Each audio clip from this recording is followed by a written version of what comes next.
Assalamualaikum warahmatullahi wabarakatuh. Alhamdulillahi malikir rahmanir rahim, al-azizil hakim dzil arsyil azim. Assalatu wassalamu ala syarafil anbiya wal mursalin sayyidina Muhammadin wa ala alihi washabihi ajma'in, amma ba'du. Ma'asyiral hadirin rahimakumullah. Al-Quran yang berisikan firman-firman ilahi yang diturunkan kepada Nabi Muhammad SAW sekaligus merupakan mukjizat yang terbesar daripada mukjizatnya Nabi Muhammad SAW, menunjukkan suatu kenyataan yang tidak dapat dibantah dalam sejarah kehidupan umat manusia sejak dahulu hingga sekarang, bahkan pada masa yang akan datang. Firman ilahi yang dimaksudkan di sini ialah terdapat dalam surah Ar-Rum ayat 41 dan 42 sebagai berikut. Bismillahirrahmanirrahim. Zaharul fasad fil barri wal bahr bima kasabat aydin nasi liyudhiqahum ba'dul ladzi amilu la'allahum yarji'un. Allah Subhanahu wa taala berfirman, telah nampak kerusakan di darat dan di laut disebabkan karena tangan manusia, supaya Allah merasakan kepada mereka sebagian dari akibat perbuatan mereka agar mereka kembali ke jalan yang benar. Qul siru fil ardi fanduru kaifa kana aqibatul ladzina min qabl kan aktsaruhum musyrikin. Katakanlah, adakanlah perjalanan di muka bumi dan perhatikanlah bagaimana akhirnya orang-orang dahulu, kebanyakan dari mereka itu adalah orang-orang yang mempersekutukan Allah. Ma'asyiral hadirin rahimakumullah. Di dalam ayat ini Allah Subhanahu wa taala menerangkan bahwa telah terjadi dan akan terus terjadi segala macam kerusakan, yakni al-fasad, baik di bumi maupun di lautan. Kerusakan ini tidak lain karena kecerobohan tingkah laku dan tangan-tangan manusia, bukan karena makhluk-makhluk yang lain.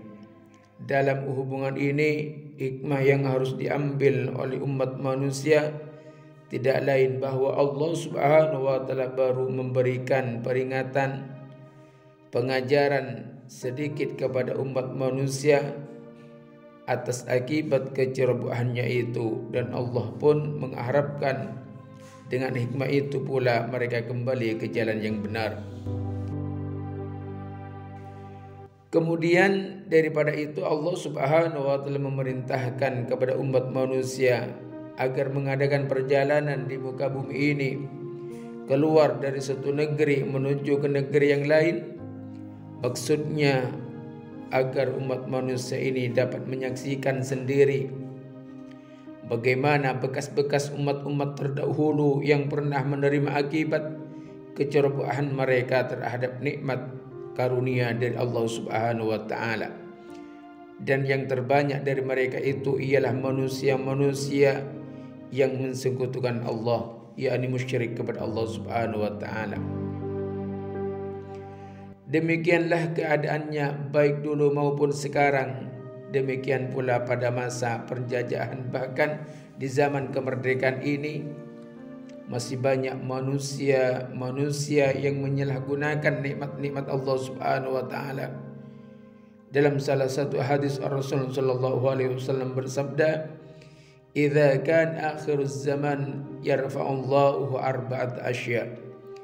Yarfa'ullahu al-barakata minal ard, yarfa'ullahu ar-rahmata minal qulub, yarfa'ullahu al-'adla minal hukam, yarfa'ullahu al-haya'a minan nisa."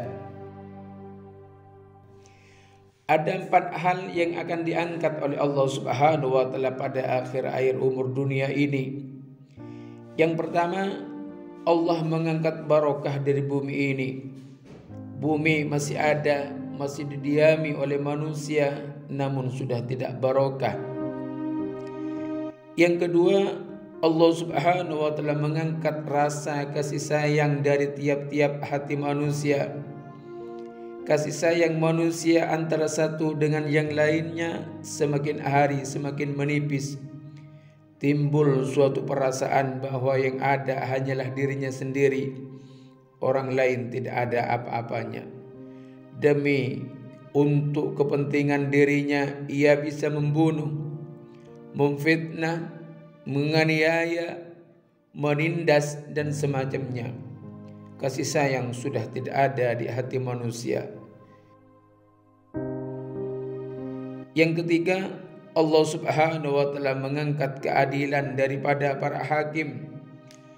Pengadilan dan hakim masih ada, tetapi adilnya di sini sendiri semakin hari semakin hilang, semakin hari semakin pudar. Semua ini adalah jauhnya mereka dari Allah Subhanahu wa taala. Yang keempat, Allah Subhanahu wa taala mengangkat rasa malu dari seorang wanita. Dan kalau sudah seorang wanita sudah tidak ada rasa malunya, apalagi seorang pria. Saudara-saudaraku yang dimuliakan oleh Allah Subhanahu wa taala. Oleh karena itu cukuplah surah Ar-Rum ayat 41 dan 42 dan hadis Rasulullah sallallahu alaihi wasallam sebagai bahan peringatan kepada umat manusia. Betapa berbahayanya dalam kehidupan ini jika manusia sebagai penghuni penduduk bumi ini tidak dapat menahan diri dari kerusakan hidupnya. Ma'asyiral hadirin rahimakumullah. Manusia-manusia yang beragama dan beribadah dengan baik, yang dapat mendatangkan kemakmuran, keadilan dan keamanan dalam kehidupan rumah tangga, masyarakat dan bernegara. Kunci dari suatu gudang kebahagiaan hidup umat manusia, khususnya di dunia ini, oleh Allah Subhanahu wa taala telah diserahkan sepenuhnya kepada umat manusia itu sendiri. Kalau gudang ini dibuka secara baik untuk kepentingan sesamanya, maka yang nampak di darat dan di laut ataupun di udara adalah kebaikan, bukan kerusakan. Tetapi sebaliknya, kalau umat manusia ini menutup pintu kebahagiaan tadi dengan tangan-tangan kekerasan, kezaliman, fitnah, dan curiga mencurigai, maka kelaparan dan kehausan dalam arti yang sebenarnya muncul di tengah-tengah kehidupan manusia itu sendiri. Bahkan bukan itu saja, tetapi segala macam yang namanya kejahatan, kerusakan, atau kata lain pungli dan korupsi akan membudaya di tengah-tengah kehidupan keluarga, kehidupan masyarakat dan bernegara secara keseluruhan. Satu-satunya jalan untuk melepaskan umat manusia dari corak kehidupan yang sama sekali tidak menguntungkan ialah kembali kepada tuntunan ilahi. Tidak ada pikiran, ajaran ataupun filsafat yang muncul dari diri manusia itu yang mampu mengatasi problema hidup umat manusia dari masa ke masa dan sepanjang sejarah kehidupan umat manusia, kecuali dengan syariatnya Allah Subhanahu wa ta'ala. Demikianlah saudara-saudaraku, Allah Subhanahu wa ta'ala memberikan gambaran kepada kita tentang nasib umat yang dahulu dan juga yang akan datang, dan sebagaimana sikap yang harus diambil di dalam menghadapi serta mencegah segala macam kerusakan yang mungkin timbul sekarang dan di masa-masa yang akan datang. Kiranya di dalam suasana yang berbahagia ini ada baiknya rakyat dan pemimpin dari negara yang sangat maju ini, yaitu Indonesia, memperbaiki sikap dan laku perbuatan yang berlawanan dengan ajaran Islam, agar kita terhindar dari sikap hidup munafik dan syirik, sebagai umat Islam, marilah memperbaiki dirinya, masing-masing mengajak keluarganya dan tetangganya untuk kembali ke jalan Allah Subhanahu wa taala dengan sebaik-baiknya.